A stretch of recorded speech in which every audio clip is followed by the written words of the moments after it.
Let's talk further about alternatives to conventional assessment and start with conferences and interviews. Conferences, though, have been a part of conventional assessment as well, and they have been a part of classroom interaction since teaching probably started. But for language learning, they could be articulated and used in a specific way, which could maximize students' learning.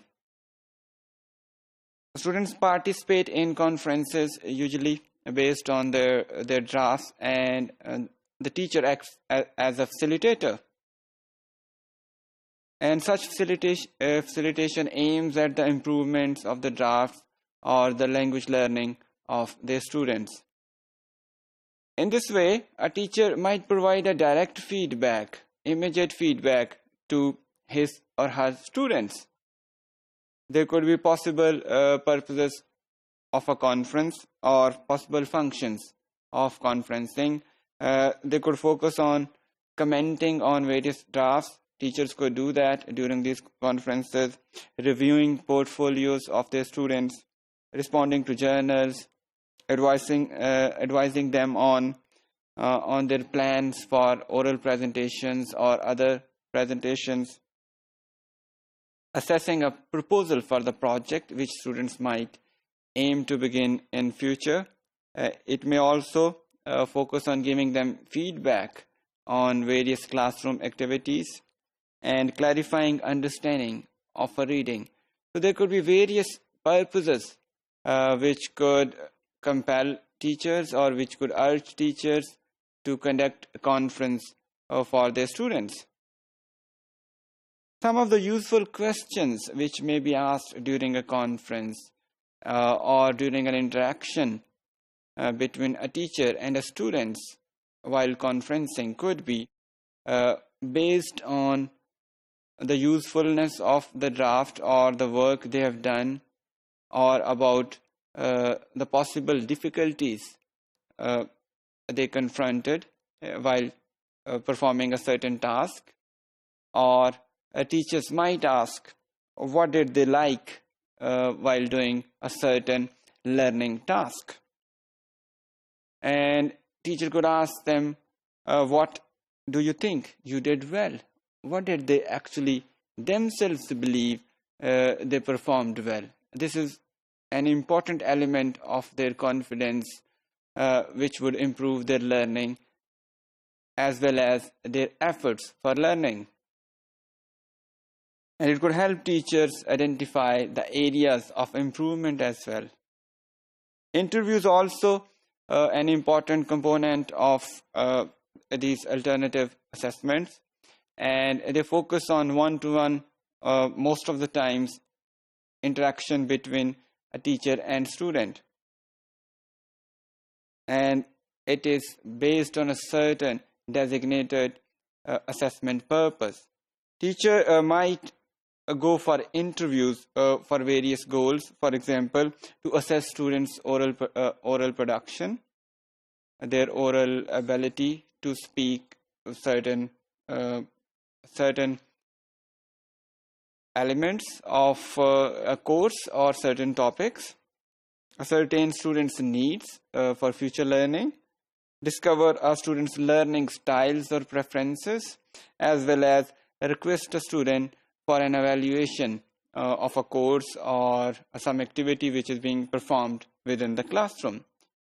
While conducting these interviews, teachers ideally should be flexible, and they should be ready to change the word to reframe their questions or observations if they think that their students are unable to understand. So they should always be willing to make it easier for the students. Observation is another mode of alternative assessment. They are based on observing students during their performance or during their task of learning.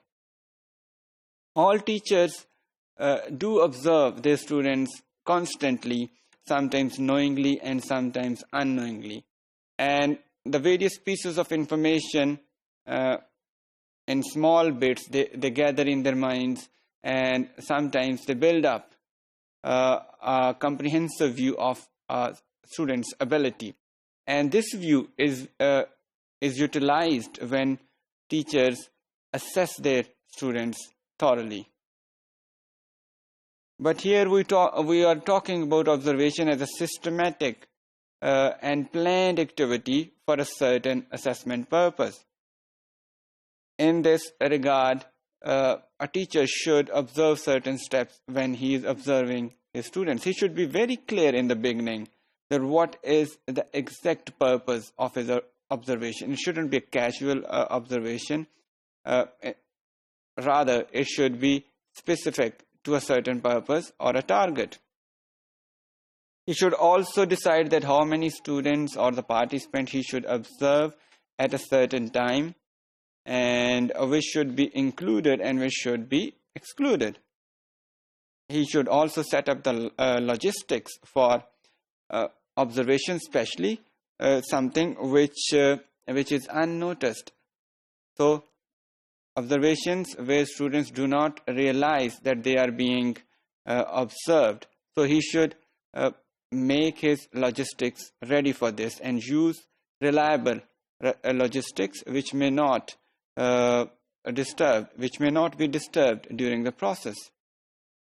He should also record the observation or adopt certain measures through which he could regularly gather the data of observation. It is generally suggested that a teacher should choose certain elements for an observation at a given time. He should not include many different items in an observation, because it would make his observation difficult. And he should also decide in advance that how will he use the results of the observation he is doing. So, because this decision would affect his collection of data as an observer. He could record the observation. He could use checklist. He could prepare these checklists in advance and use them while observing, where he could tick various elements he wants to observe. Or he could also use some rating scales where he could rate certain elements or components of observation on the scales based on his own observation. Another and a very important form of alternative assessment is self or peer assessment. It is assessment which students themselves do about their own performance or work in the classroom, or an assessment which is done by their peers or class fellows. Such assessment, if we look at them from a distance, we see that they look a reversal of the traditional power relationship between teacher and student, because teacher is powerful in a traditional relationship between him or her and the student. But here we see that such assessments provide or confer upon a lot of power to the students, and they could assess themselves and their peers in such activities. But they recently have been very popular in many debates regarding language assessment.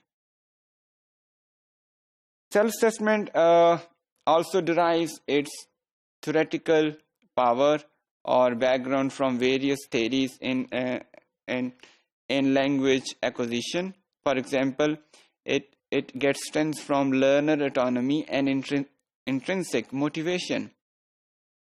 As most of us might know, that learner autonomy and motivation has been very popular areas of research recently, and it is generally believed that they are important to produce good learners in the field of second language learning. Similarly, peer assessment also get its strength from similar concepts, especially from cooperative learning, where the people belonging to the same age could cooperate in each other's learning. There could be various types of self and peer assessment. For example, we have direct assessment, which is based on a specific performance. A student might directly assess himself after a performance or classroom presentation. Teacher might ask him to assess himself based on a performer or checklist, or he could use other measures. So this is called direct self-assessment, and it is based on a certain or a specific activity or task. In contrast, we have indirect assessment as well, which is based on assessing the general ability or competence of a language learner, and it is usually time consuming.